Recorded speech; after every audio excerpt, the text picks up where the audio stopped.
আসসালামু আলাইকুম। আগের ভিডিওতে আপনাদের বলেছিলাম যে আমরা বারবিকিউ বানাবো। আমি আর আমার বন্ধু রবিউল দুইজন মিলে হঠাৎ করে এটি প্ল্যান করেছিলাম। ওই দিন সন্ধ্যার পরই আমরা এটা বানিয়েছিলাম, যা আপনাদের এই ভিডিওতে দেখাবো ইনশাআল্লাহ। যারা আগের ভিডিও দেখেননি তারা এই ভিডিও ডিসক্রিপশনে দেওয়া লিঙ্ক থেকে আগের ভিডিও দেখে আসতে পারেন। আমরা যে কাতলা মাছটা ধরেছিলাম এটা দিয়ে বারবিকিউ বানিয়েছি। মাছটা ধরে এনে চাচুকে দিয়ে বললাম যে এটা কেটে দেন, কারণ চাচু মাছ মাংস এগুলো খুবই ভালো কাটতে পারে। আমি বলেছিলাম যে মাছটা পুরো আস্ত থাকুক, আমরা শুধু এর দুই পাশই পোড়াই, কিন্তু রবিউল ও চাচু বলল যে না, এরকম আস্ত থাকলে ভেতরে মশলা যাবে না। তাই তাদের কথা মতো মাছটাকে মাঝখান থেকে দুই ভাগ করা হলো, যা আপনারা ভিডিওতে দেখতেই পাচ্ছেন। চাচু বলছিল যে মাছটাকে ছোট ছোট করে কাট করে দিই, যেন ভেতরে মশলা ভালোভাবে যায়, কিন্তু আমরা বলছিলাম আমরা আগে ধুয়ে নিয়ে আসি, তারপর কাট করবানি। মাছটাকে ভালো করে ধুয়ে আমরা উপরে নিয়ে আসলাম। এবার পালা কাট করা, তারপর মশলা মাখানো। আমি প্রথমে ছুরি দিয়ে কাটতে গিয়েছিলাম, কিন্তু দেখি ছুরিতে ধার নেই। তারপর আমি বটি দিয়ে মাছটার গায়ে ছোট ছোট করে কাট দিলাম, যেন ভেতরে ঠিক মতো মশলা যায়। এবার মশলা মেশাতে শুরু করলাম। প্রথমে লবণ,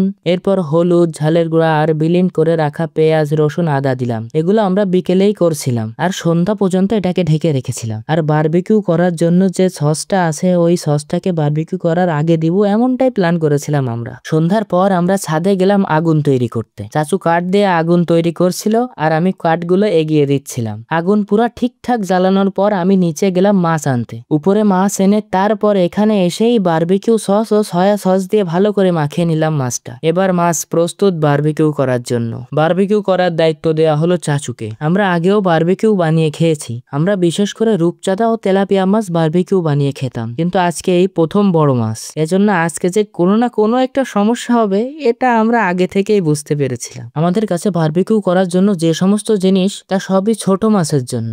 যেহেতু ওই সময় আমি আর রবিউল হঠাৎ করেই প্ল্যান করেছি, তাই বড় মাছের বারবিকিউ করার জন্য জিনিস ম্যানেজ করা সম্ভব হয়নি। আমরা যেটার উপর মাছ রেখে পোড়াচ্ছিলাম এটার উপর থেকে মাছ উল্টে দেওয়াও খুবই কষ্টকর ছিল। মাছ উল্টাতে গেলেই ভেঙে যাচ্ছিল, কিন্তু কিছু করার নেই। যেহেতু হঠাৎ করে প্ল্যান, তাই একটু সমস্যা হবে, এটা স্বাভাবিক। আমি মাঝে মাঝে একটু একটু খেয়ে টেস্ট করছিলাম যে ঠিক মতো হয়েছে কিনা। ঠিক মতো হওয়ার পর আমি একটা প্লেট নিয়ে আসলাম। যেহেতু একটা পার্ট একটু আগেই হয়ে গিয়েছে, তাই এটা চাচু আমার প্লেটে উঠিয়ে দিল, আর অন্য পার্টটা চাচু আবার পোড়াতে লাগলো। কিন্তু পরের পার্টটা আর প্রথমটার মতো ঠিকঠাক হয়নি। দ্বিতীয় পার্টটা অনেক ভেঙে গিয়েছিল, আর পরের পার্টটা একটু বেশিই পুড়ে গিয়েছিল। কিন্তু নিজেরা সবাই একসাথে মিলে বানিয়ে খাওয়ার মজাই আলাদা। সবাই মিলে বারবিকিউ বানিয়ে খাওয়ার মজা আপনারা তখনই বুঝতে পারবেন যখন আপনারাও একসাথে মিলে বানিয়ে খাবেন। বারবিকিউটা খেতে মাশাআল্লাহ অনেক মজা হয়েছিল।